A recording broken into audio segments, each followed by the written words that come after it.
This is happening now.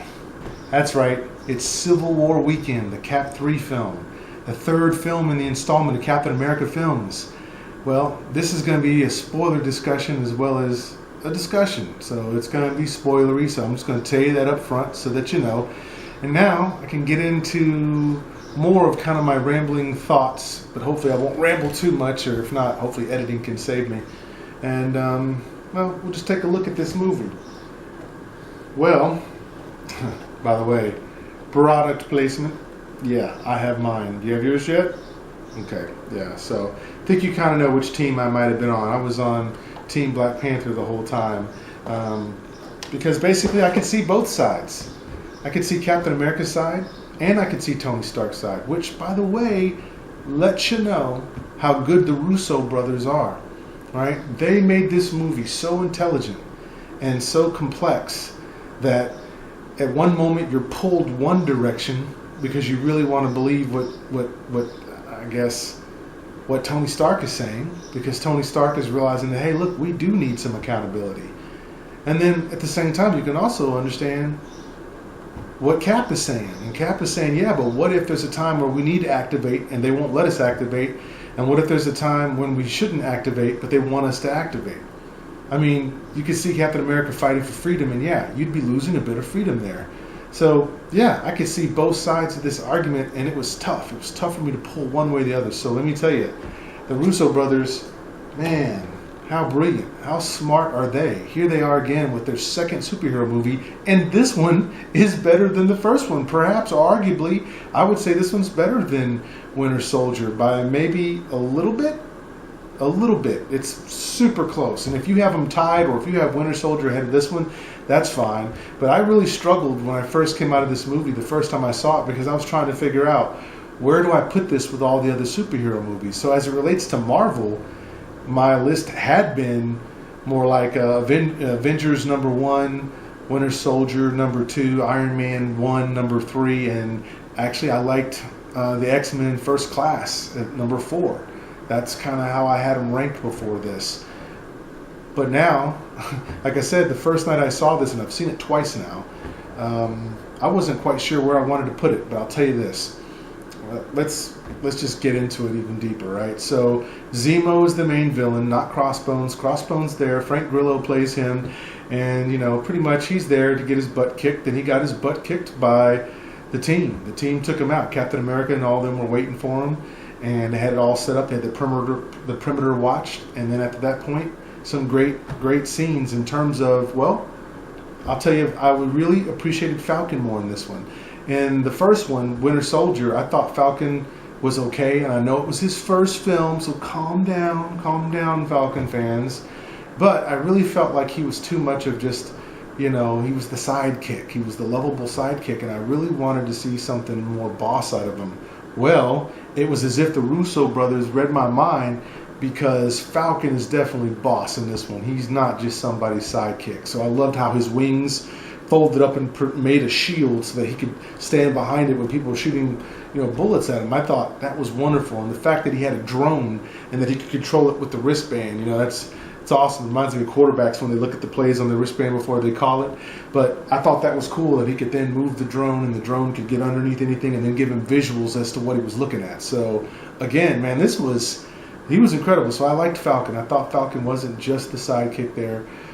So they did a great job bringing him up. Again, I would actually say that Paul Bettany playing the Vision. I mean, the Vision, man, he was catching feelings for Scarlet Witch. And you know what? It made sense. The idea that Scarlet Witch, who doesn't have anybody, doesn't have her brother anymore, and the fact that Vision came and saved her a couple of times, and then basically kind of let her overpower him in some areas where she was pulling. I think he pulled back, because I mean, come on, Vision's got that gem, boom, you know.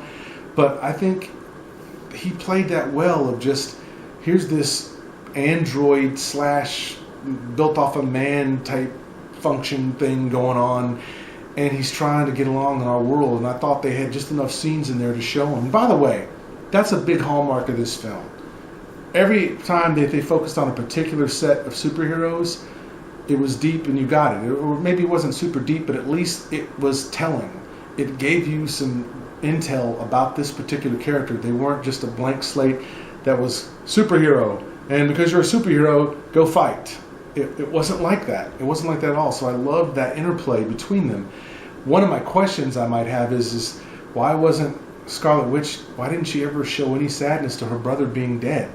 I mean, I thought that would have been nice if they'd at least shown that in there, but she just seemed to, there was no mention of Quicksilver. He died. In fact, he's the only superhero in Marvel right now that's died? I mean, Coulson wasn't a superhero. He died and came back on the TV series, but since superheroes are hard to kill, here's a guy that did die and really kind of nothing. He doesn't even get a mention in this film where Thor and Banner, did for sure. But so I thought, that's kind of weird. But even Scarlet Witch, what's her name, Elizabeth Olsen playing her, I thought she did a great job of just showing someone who's just trying to figure out who she is. There was enough character development there. So you might miss those two, because I'll tell you what everybody's going to talk about. I mean, you already know this. Everybody's going to talk about Tom Holland playing Spider-Man, which he was good. No problem with that. He did a great job. My thing with that is that, after 5 Spider-Man movies, I'm kind of done with Spider-Man, but that's just me. That's just me, Internet. Don't Internet kill me, okay? Just at this point, I'd rather see films about Black Panther and Captain Marvel. Heck, I'd like to see a film about Beta Ray Bill, but I know. I'll slow down. I'll slow down for you a little bit. But speaking of that, let's talk about that. Let's talk about Black Panther. Chadwick Boseman, big supporter of Black Panther, obviously, and couldn't wait to see this film because here we go. We got somebody who's going to have his own film. Can you believe it hasn't been since Blade in the 1990s that we've seen a Marvel property with a black male protagonist lead? It's been since the 90s, so I'm glad. I mean, I think it's a breath of fresh air. It's kind of what we need. And so I was very much paying attention to see how they were going to portray him on the screen. And I'll say that they portrayed him pretty well. Now, in the comic books, I don't know that T'Challa, would get over the death of his father that fast, because in the comic books, T'Chaka was actually killed by Klaw, who was in Age of Ultron. So obviously they're going to do something different in the cinematic universe, and that's okay. But I found it a little difficult or a little hard to believe that, T'Challa within the span of the movie, an hour, 2 hours, a day, 2 days maybe, that this is all going down. I found it hard to believe that he was able to just forgive the death of his father just that quick at the end of the movie when he has Baron Zemo right there dead to rights. I understand why they did it, but I just don't know. From what I've read in the comic books, it didn't play well with me. But everything else was pretty good. I mean, he is no nonsense. And I love that. I love that they didn't make Black Panther jokey and all that stuff, because he's not Ant-Man, he's not Iron Man, and he's not Spider-Man. He's not those guys. And I think we need guys who are not trying to go for the joke at every expense. And, I think we need guys who aren't quick machines. But it's funny, because every line that Black Panther said, though, was pretty serious. Like, I liked how he was talking to Captain America. And, first Sam Wilson behind him, which in the comic book, Sam Wilson and Black Panther are friends. In fact, he actually builds a better set of wings out of vibranium for Sam Wilson. So it was interesting to see this. And I know they just met, but, just interesting. But it was interesting to see how, Sam Wilson was like, he's saying, well, cat, you like cats? And that's supposed to be funny. To which it was great that T'Challa answered the way he did. But I was sitting back thinking, well, dude, you're a bird and cats eat birds. Burn! But, that's just me being childish. But at any rate, but I love what he said. T'Challa said, Captain, you are a warrior. I am a warrior and also king. And now the question is, how are you going to stop me from killing him? Loved that. And I love that scene where he's walking out to the car and he's got one of his bodyguards, Adora Milaje, with him. And she walks up to Black Widow and says, move. I'm not going to say it again. And I love how Black Panther T'Challa just said, as much as this would be interesting, come on. Like, he calls that off. And I was like, yes, that's the attitude of Wakanda, right? Because Wakanda, they don't play, man. They don't play. They don't have prisons there. If you caught and you're an outsider, you either get out of Wakanda or they take care of you. That's just how it is. And that explains why T'Challa is just take no prisoners. But again, loved all the scenes with him, loved the fight scenes. I got used to the suit as the movie went on. At first I wasn't quite sure, but the suit was good. And then I love since this is the spoiler edition, the first tease during the trailer, during the credits, I love how, Captain said, well, if we keep Bucky here, there's going to be a lot of people interested in coming to find out where he is and coming here. And classic Wakandan line, T'Challa says, let them come, or something to that effect. And I'm like, yes, that's exactly right. Because it's not about fear with the Wakandans. They produce the fear. They're not the ones that are afraid. That's not what they do. So loving that. He made him a boss. He stayed a boss, and I liked it. And so, what else can I say about him? Why is it that in this movie, Sam Wilson gets a black eye, Iron Man gets bloody. You can see the blood on his face when he's fighting Cap. But even before that, when that gun went off, he blocked it. When Winter Soldier, he had blood on his neck and on his, right? And Cap has got blood on him. Panther's got, some contusions to him. Spidey has a black eye. How come in all these fights, Black Widow seems to look like she's never even been in a fight? And I noticed this. When I was watching the movie, I noticed how when that first scene against Crossbow and all that stuff, how is it that she never gets hit? Nobody ever hits her, but you see Captain America taking shots. You see Iron Man taking shots. You see Thor took shots when he was in Age of Ultron. Everybody takes shots, but not Black Widow. And she could be in a van where they drop a bomb in it, and she could hide behind a guy, and when it blows up, she gets out of that thing, and she's okay? Now I get it. She was the only female in the lineup till Scarlet Witch. But it's like, come on, it's not like she's superpowered. At least in the comic book she is, but in the cinematic universe, they haven't established that. So I'm just like, if you really want me to like Black Widow, you got to show me that she gets hurt sometimes. Now, you're going to say, yeah, but Bomber, what about that time when she jumped up on Bucky's head and was trying to wail on his head, and he took her down and he choked her? He's like, yeah, he started to choke her, but Black Panther had to jump in and save her at that moment. To which it was weird because later on she stops Black Panther even though he saved her life from getting beat down from Bucky. But I don't know, there's some weird choices, some weird things do happen in this film. But again, it's not that the film sucks, it's interesting as you start to think about it, like some of the things that happened. I would also say that Cap seemed to be, let's see, so Cap is one of my favorites, but to me Cap seemed to be almost extremely loyal to Bucky to a fault.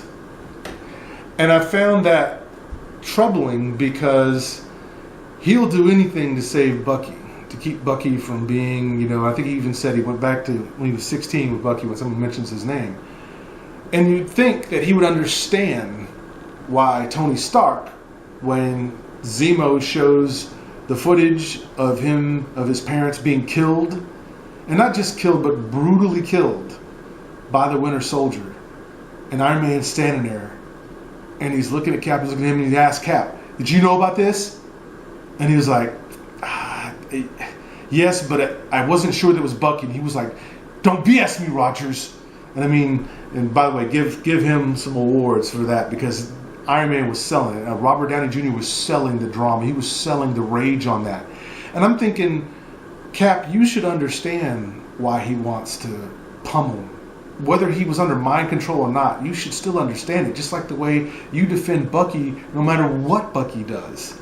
Well, that's a friend. This is his blood, his mom. And sure, his brain was washed, but still, it seemed like he would understand a little bit about it. And so, I don't know. I started off thinking I liked Cap's position.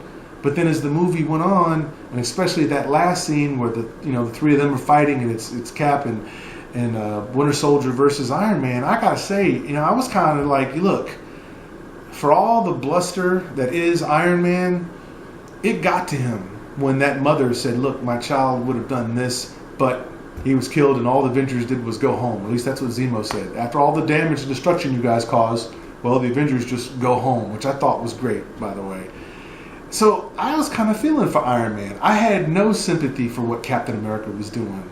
I really didn't at that part of the film, which is good because, again, great writing made me switch. Because at first I was kind of Team Cap, but then I was there. But then I decided, you know what, I'm definitely going to be Black Panther on this because, he's not going to be in the middle of all of that, really. That's not his whole thing. All Black Panther wants to do is make sure that the world ain't crazy enough to bring their drama to Wakanda. That's his whole thing. He just wants to help keep Wakanda safe like all the other Panthers did before. So, I don't know. It was it was kind of like, come on, Cap, really? You should understand of all people what this is about. You know, you this way about a friend. This guy's this way about family. So I was really feeling Tony there, and I was kind of sad to see that Tony got beaten down as bad as he did. I mean, you know, yeah, he put some damage on the other guys, but Cap basically just, you know, took out the reactor, took out his machine rather than, you know, take him out by the face. So I don't know, man. But again, this is why we watch these movies, because this is fun. I mean, it's fun to talk about this. Let's talk about Baron Zemo for a second. Baron Zemo frames Bucky. So he's basically the one that gets T'Chaka killed, T'Challa's dad, Black Panther's dad killed. And then, of course, he has the videotape of when Bucky kills, you know, Iron Man's parents. And, of course, Zemo, to me, in this movie, at first I thought weak villain, weak villain, weak villain. And the second time, after watching it twice, because I've seen it twice now, after watching it the second viewing, what I realized was it's not so much that Zemo is a weak villain. It's just that I think his plan was a little overthought out. It was overthought. There was just too much into it. It was way too intricate, and it was depending upon too many other things, too many other variables that he really couldn't control. And I think that's something that Horror Mike agrees with me. You guys know Horror Mike, right? Yeah, he's been on the channel. He's coming back. We're going to do a special on villains, but you'll see. It'll be good stuff. But I think it was more the plan of Zemo was more problematic than him as a villain. And by the way, what is it with moms? You know, in Batman v Superman, it was, I'm going to capture your mom, right? Lex Luthor, right? And you don't fight Batman, I'm going to, you know, take it. And this movie, it's like, I got a video of your mom being pummeled by somebody. It's like, man, you guys are ruthless. Y'all just after people's moms. I remember back in the day, we just made your mama jokes. But this now, superhero movies, it's like, oh yeah, I'm going to capture your moms. I mean, that seems to be what it's all about nowadays, is somehow it's the mom captured. So poor Spider-Man. Look out, Spider-Man. Just learn from these fools, okay, Spider-Man? Protect Aunt May, because she's going to be basically seen as mom. And, you know, evidently moms, boy, they come after you in superhero movies. And aren't you glad to know that Iron Man's mom wasn't named Martha? I was sitting there going, oh no, oh no, oh no, you know, because these films were shot at the same time. So anyway, that's kind of the deal with Zemo. So, to me, Malekith is the weakest villain, and then I'd probably throw Whiplash in there, you know, and then I'd probably throw in Red Skull, you know. And again, not that these actors weren't good, they were great, but just it wasn't very compelling. Their villains weren't that villainous. And I guess that's the reason why we got to have superheroes fighting each other, right? Because Marvel can't seem to write, or DC at this point, good villains, so why don't we just make them fight each other, since we don't know how to write good villains? But I'm still holding out hope that we'll get another good villain not named Loki here soon, because, well, we need it. But Zemo wasn't bad, you know. He really wasn't bad. So let's see, what else can I talk about in this movie? So really, again, the big scene most people will be talking about in most of the videos is, you know, Ant-Man is also Giant Man, right? So he can hit the buttons, the controls, the switches. He can hit them switches and become Giant Man, and he was in the film. He got big. He took a part of the airplane, like the wing, and swung it at people, and that was straight up comic book movie right there. You got to see that. And of course, having Ant-Man on the arrow, and that's straight from the covers of the comic books. So, you know, good times, fun stuff in there. I thought maybe Ant-Man went a little too far in some of the joking area, because it's like, look, this is a tense battle. You got people who really don't want to fight each other fighting each other. I don't think everybody should be turning into a comedian. And so having both Spider-Man and Ant-Man just quipping away, when you got Iron Man and Captain America really going at it, and Vision is really going at it, and Black Panther is really going at it. I mean, you got people committed here in this situation. So I don't know. I mean, I understand why you put him in there, and I know some of the humor was good, but I think that part where he finally comes down from being giant and he says, anybody got any orange slices? It's just like, of course, it's like Loki saying, I think I'll take that drink now after the Hulk just slammed him. It's kind of like, it's okay. It's all right. Everything doesn't have to be a quip. Every moment doesn't have to be. But again, is that a big knock? No. Because again, this movie is probably one of the most intelligent comic book movies. And that's the other thing about this, folks. This is what I like about it. Right? Because this movie slows down and does character development, right? You care about Captain America, you care about Iron Man, you care about T'Challa, you care about Vision, and you care about him acclimating, and then him and his little crushing that he's doing on Scarlet Witch. It's pretty good. I mean, I like that. And then seeing Spider-Man again, Tom Holland. Yeah, that was a great idea to have him in there and let him be a dumpster diver, just a poor kid. I mean, you wanted to see Tony Stark. What a contrast, right? Here's the rich industrial billionaire, smart guy. Here's the poor, broke teenage smart guy. And then him wanting to help him out and upgrade his suit. Yeah, and that humor was well placed in there. That was just what you would expect to find.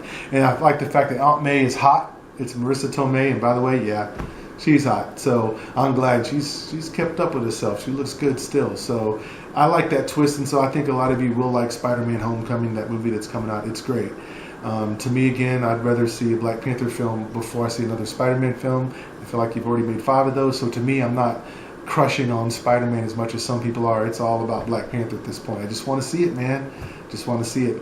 So, yeah, that's pretty much most of what I saw in this film. Again, I have to still go see it again. There's probably some more stuff I still haven't seen or haven't even thought about yet.